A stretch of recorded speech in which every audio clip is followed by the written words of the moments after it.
Yes, now every country and everywhere, even in your house, you are storing food grains for some people are for 1 a week, some people for a month like this.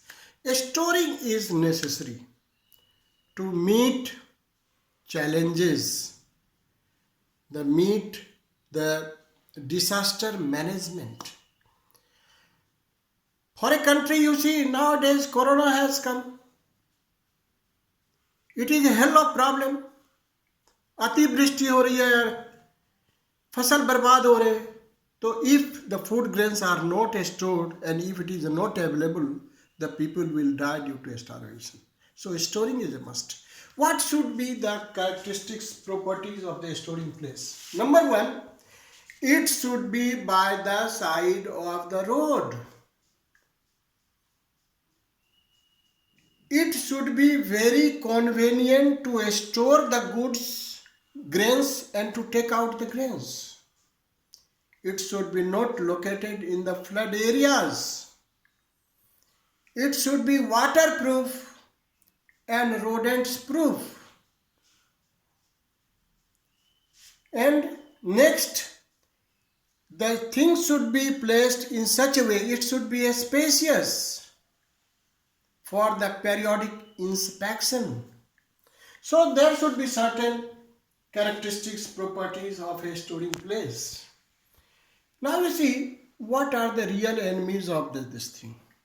Number one is pest. Pest, you know what is pest? Every organism that attack our useful substances, चाहे grains हो या कपड़े हो या food चीज हो, कोई भी चीज, दैट इज पेस्ट. दूसरा क्या हो सकता है? बैक्टीरिया भी हो सकती है, फंजाई भी हो सकता है,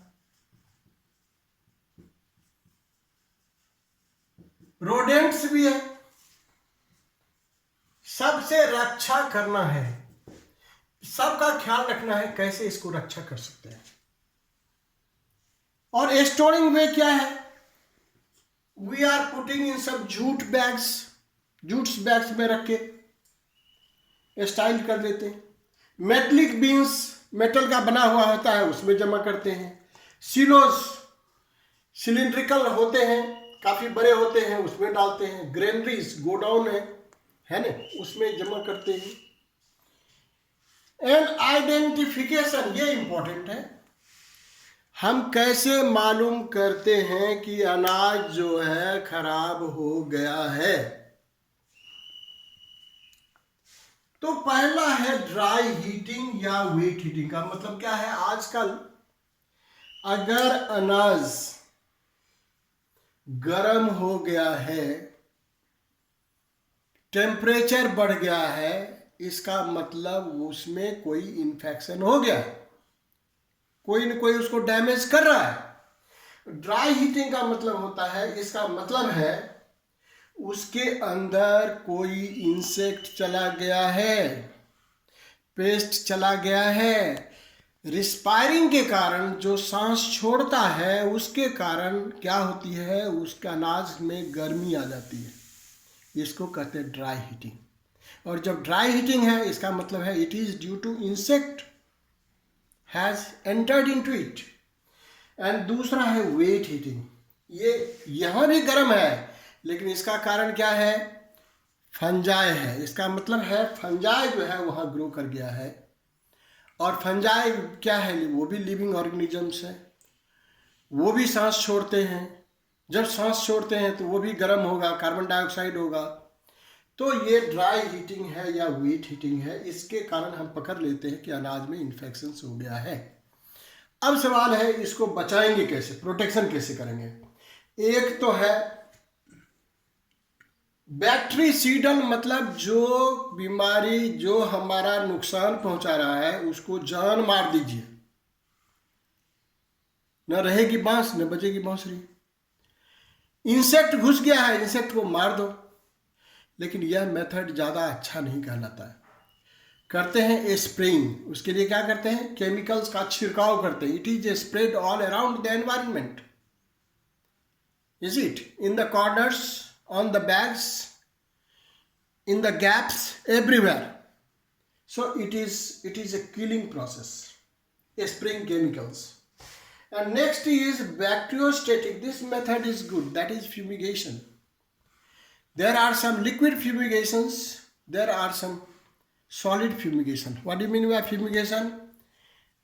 The substance which changes directly into vapor, and that vapor is just like poisonous, unpleasant to the organisms, and they will fled away. So this is the fumigation. Generally EDB, ethylene dibromide, EDB is used in our grains. कपड़े में बांध के उसको अंदर में डाल देते हैं, उससे क्या होता है, वो बाहर निकलते रहता है और उसके गंध से कोई भी पेस्ट उसके अंदर नहीं जा सकता. This is how we protect it. और जो चीज यूज नहीं हुआ, स्पॉइलेज हुआ, ऐसा कैलकुलेशंस है कि हमारे देश में जो स्पॉइलेज है, इतना स्पॉइल रोडेंट्स कर जाते हैं, इतने करते हैं जितना कि ब्रिटेन देश यूज करता है. तो इतने हमारे यहाँ स्पॉइलेज हो रहे हैं. So proper management of the storing is required. Now corona has brought some challenges. We have to get prepared to save ourselves to meet any disastrous things. So we have to be careful. First thing is the food. The food grains should be properly stored, sufficiently stored. Is it for the future need? Thank you.